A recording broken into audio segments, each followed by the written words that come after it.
There are 4 traditional methods for funding your business. The financial crash has changed the very fabric of how small business owners fund their businesses, but a lot holds true about the 4 methods for funding your business. Let's look at what those 4 traditional business funding methods are. Traditional business funding method number 1. Small business loans. Effectively, the small business loan program through the SBA has become so tough to get that while we cannot declare it dead, they are on very limited life support.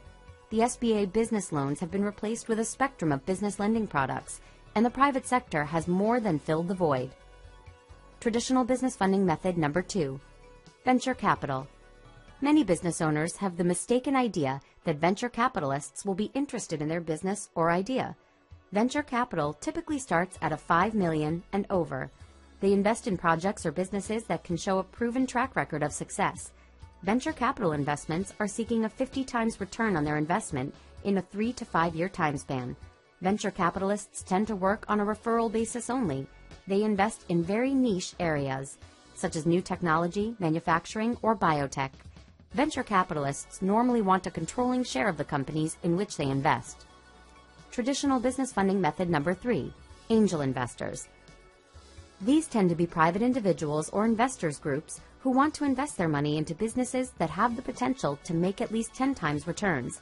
They usually take a minority share of the company and leave the control with the business owner.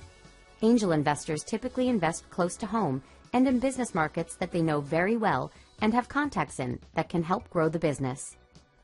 Traditional business funding method number 4. Public or private grants. Yes, everyone is looking for the free handout.